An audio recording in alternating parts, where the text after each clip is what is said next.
ya. Selamat siang, selamat sore, selamat malam, kapanpun teman-teman Warebas Media nonton cuplikan ini. Kembali lagi bersama saya Aski Mawada, tim dari Kinara Development Center. Hari ini saya sedang bersama dengan salah satu psikolog di Kinara Development Center, yaitu Kak Opi Kisdayani. Halo Halo, Kak, gimana ya kabarnya? alhamdulillah baik ya, gimana kabarnya? Baik juga. Oke, jadi hari ini kita bakalan ngobrolin tentang salah satu fenomena yang mungkin lagi in banget gitu ya, Mhm, terutama di kalangan Gen Alpha mungkin ya betul, kayak mhm, di mana ada istilah yang namanya brain rot gitu. betul, Mungkin teman-teman Barabas Media pernah dengar istilah brain rot ini. Pada era digital sekarang kan konsumsi media tuh bukan cuman buat orang tua atau orang dewasa gitu ya Kak, mhm, bahkan anak-anak juga ikut andil dalam penggunaan konsumsi media ini gitu kan. betul, Bahkan, sampai muncul nih trends yang diinisiasi oleh Gen Alpha itu sendiri. Mungkin kayak kalau teman-teman pernah dengar istilah apa, Sigma gitu, mhm, mewing gitu, itu kan dia, lagi in-nya tuh di kalangan anak-anak gen gitu ya, Kak, alpha, ya. mhm. Nah, kalau dari pandangan psikolog sendiri nih, Kak, brain rot itu apa sih, Kak? Oke. Sebenarnya kalau brain rot itu, kalau kita telusuri gitu ya, itu tuh kan Mhm, munculnya tadi emang di gen alfa. mhm, Jadi kayak gen alfa itu sedini mungkin mereka udah mengkonsumsi digital ya, mhm. gadget gitu ya, dalam bentuk TikTok, YouTube Short gitu. Kalau misalnya tahu, kemarin yang viral banget itu kayak mendunia itu tung tung tung sahur. Iya, Nah, itu anomali, brain rot banget, anomali. anomali cappuccino itu ya, gitu. Nah, kalau brain rot itu sendiri sebenarnya itu bukan diagnosa medis ya, tapi Mhm, kita udah bisa lihat secara fenomena psikologis. Jadi itu tuh lebih ke cognitive decline. Jadi ada penurunan secara kognitif di mana mereka itu disebabkan karena terlalu banyak mengkonsumsi short content. Itu mhm, tadi seperti TikTok, YouTube Short, atau Instagram Reels dan itu tuh sebenarnya tidak ada manfaatnya, ya kan ya?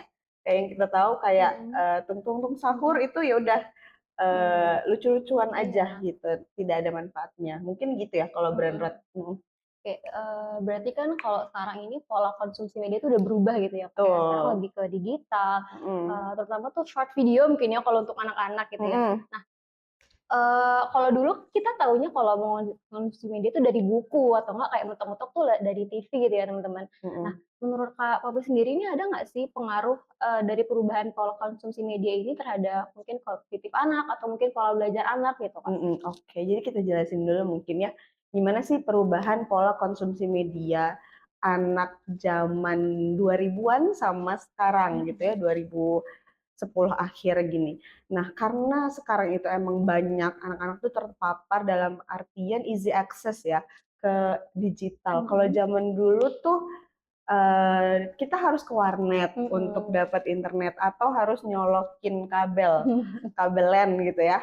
Nah, itu untuk dapat internet. Kalau sekarang mereka dengan satu genggaman, satu klik itu udah bisa akses apapun di dunia maya. Mhm, Dan itu berarti mereka punya akses yang mudah untuk mhm, mengkonsumsi media gitu. Itu yang kita sebut sama mhm, easy access gitu ya.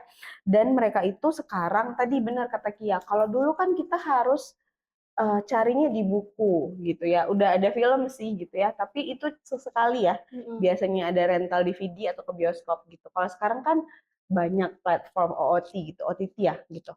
Nah, sekarang itu pola konsumsi media anak itu biasanya dia fast paced, mhm, dalam artian dia cepat gitu ya, terus visualnya tinggi.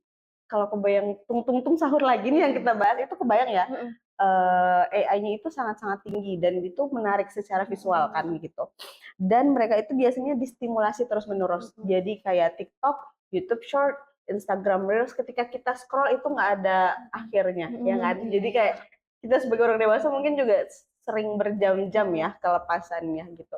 Nah, sebenarnya pola konsumsi yang kayak gini tuh akan menimbulkan dopamin rilis yang sangat cepat. Jadi setiap mereka dapat nonton gitu ya, dalam artian video-video pendek itu, nanti dopamin rilisnya itu akan lebih cepat dan mereka akan dapat kesenangan atau reward yang instan gitu. Jadi mereka tuh terpuaskan mhm, secara pasif. Dalam artian itu tidak dua arah kan, mhm, karena mereka hanya mengkonsumsi aja. Nah, ini tadi kita bahas pola kognitif ya. mhm, Kalau kita bahas ke pola kognitif itu sendiri, sebenarnya ini akan menimbulkan yang namanya short attention span gitu ya, atau jangka memperhatikan itu jadi pendek. Ciri-cirinya, kalau nonton film itu di fast forward atau mhm, dalam artian speednya 2 kali. mhm, Nah, itu kan sering tuh. atau mereka itu tidak tahan ketika belajar. Jadi kalau kita lihat pola belajar yang tradisional gitu ya, atau di kelas-kelas itu kan pasti guru itu meminta anak untuk memecahkan masalahnya sendiri. Dia tidak akan mendapatkan instant reward di situ. Dia harus mencoba untuk memecahkan masalah gitu. Nah, itu kan tidak dapat ya. Tidak sama seperti mereka ketika mengkonsumsi media. Mereka harus langsung dapat instant reward gitu ya. Ketika belajar mereka harus berusaha. Nah, itu yang akan melemah. Jadinya mereka kesulitan untuk memecahkan masalah, kesulitan untuk mencari alternatif-alternatif masalah. Juga mereka akan lebih sering nggak fokus. Nah, ini nih yang sering jadi masalah. Banyak banget kasus yang muncul tuh dari awalnya, Bu, kayaknya anak saya tuh sulit fokus deh. Nah, itu tuh sebagai itunya, Mhm. pemantik gitu. Kalau misalnya untuk penyebab fenomena brain rot ini sendiri tuh gimana sih, Kak? Mhm, Apakah hanya dari easy access itu aja atau banyak lagi nih ternyata, faktor-faktor yang mempengaruhi anak itu bisa mengalami brain rot gitu, Kak? mhm. Nah, sebenarnya selain karena easy access itu juga masuk durasi ya, Mhm. durasi mereka mengkonsumsi. Nah, durasi ini sendiri juga harus bisa ditentukan nih Mhm. sebenarnya sama orang tua, terutama ketika untuk anak-anak yang di bawah 17 tahun. Nah, kalau anak-anak sendiri itu bisa dapat brain rot ketika mereka mengkonsumsinya itu lebih dari apa yang dianjurkan gitu. Jadi kalau misalnya secara expectation gitu ya, secara perkembangan itu biasanya anak-anak itu bisa fokus itu dari usia 2 tahun itu biasanya cuma 4 sampai 6 menit mereka bisa Mhm. fokus. Nanti semakin bertambahnya usia tuh akan semakin cepat. Misalnya ketika usianya 16 tahun itu udah bisa sampai 50 menit. Nah, ketika mereka mengkonsumsi si video-video yang menimbulkan brain rot gitu ya, itu nggak cuma secara visual ya, tapi ada juga yang kayak secara statement gitu yang Mhm. dikeluarkan itu,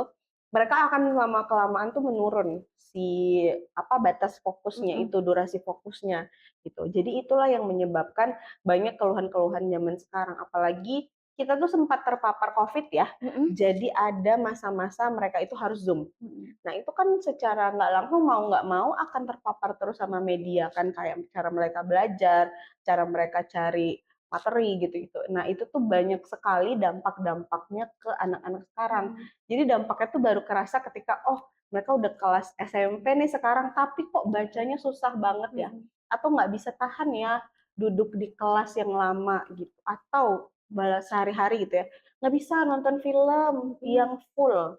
Kayak film tuh kan sekarang 2 jam, Mhm. ada yang 3 jam bahkan ya gitu. Itu mereka nggak bisa, harus dipotong.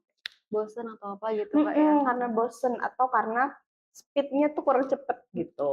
Itu juga saya juga mengalami sendiri gitu ya, teman-teman.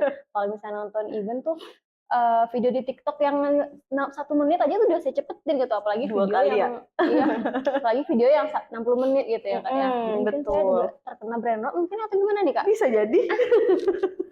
Oke, oke. Jadi, Mhm, sepertinya, berdasarkan pemaparan Kakak tadi, kayaknya nih yang paling impactful ke brain rot itu adalah short attention span gitu kan. Nah, betul. itu kan seperti menjadi pola gitu ya, Kak, ya, atau bahkan mungkin merubah pola yang sudah ada gitu. Nah, untuk, kita kembali nih ke pola yang normal itu Mhm tadi, itu mhm ada mhm. nggak sih strategi khususnya gitu, Kak, Mhm, terutama bagi orang tua gitu ya yang, betul. mengajarkan ke anak-anaknya? Oke, sebelum kita ke sana mungkin kita kasih tahu dulu pola normal ini seperti apa. Mhm. Jadi idealnya ya, bukan normal, mungkin ideal Mhm. ya. Idealnya itu anak-anak tuh seharusnya belajarnya deep learning. Dalam artian mereka itu harusnya mendapatkan memahami makna, mengelaborasi, reflektif, mengevaluasi seperti itu ya. Jadi menghubungkan antar konsep kayak gitulah ya secara pola kognitif. Nah, ketika mereka sudah terkena brain rot, mereka tuh biasanya surface aja, jadi dangkal Mhm. gitu. Jadi mereka tuh hanya melihat sekilas, terus udah pindah gitu ya. Dan biasanya nggak mendalam. Jadi nggak dicari tahu tuh penyebabnya kenapa ya gitu. Biasanya itu akan kebawa ke pola belajar yang sekarang terdampak gitu. Mereka tidak lagi bertanya-tanya, ini fenomena ini kenapa ya bisa terjadi? Mhm. Ini apa ya kira-kira penyebabnya? Kalau di kehidupan nyata kira-kira akan seperti apa ya? Itu tidak lagi mendalam seperti itu tuh Kia. Jadi dia ya udah sekedar tahu aja secara apa ya dangkal dan surface lah ya gitu. Dan itu tuh sering terjadi di belajar pun mereka tuh cari dopaminnya atau instant reward-nya lewat ChatGPT.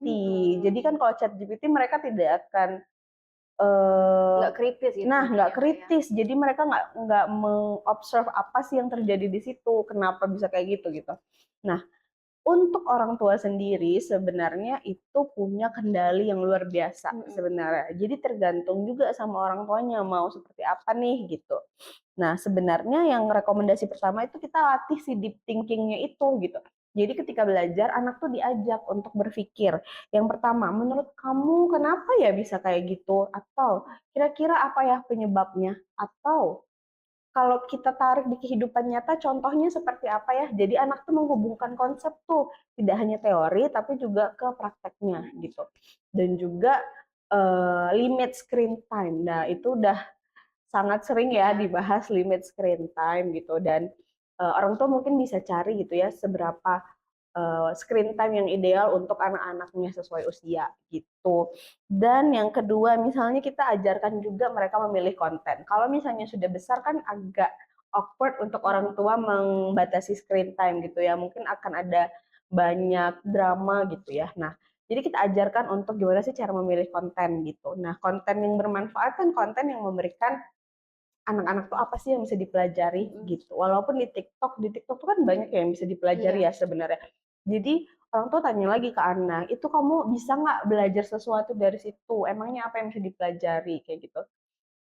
Atau dari YouTube kayak gitu-gitu kan juga banyak yang bisa dipelajari. Jadi nggak konten kosong gitu, konten yang hampa dan dangkal gitu. Dalam artian seperti tung-tung sahur, apa coba Kia yang bisa dipelajari Ki? Aduh, nggak ada lagi. Nggak ada lagi ya Nggak gitu ada. kan. Nah, jadi itu yang harus dievaluasi bersama antara parents dan anak gitu. Dan yang ketiga, mungkin selain kita nganuin ke gadget, itu bisa anak-anak tuh didampingi belajar. Jadi kalau di psikologi ada ya teori Vygotsky yang mengajarkan tentang scaffolding. Jadi anak tuh diajarkan dulu sampai zona batas atasnya gitu ya. Diajarkan sedikit lebih susah tapi tidak dilepas. Jadi diajarkan dengan pendampingan dulu, ketika mulai bisa mulai ditingkatkan kesulitannya gitu ya. Perlahan-lahan orang tua mulai tidak mendampingi lagi. Nah, itu yang harus diajarkan anak ke anak gitu ya.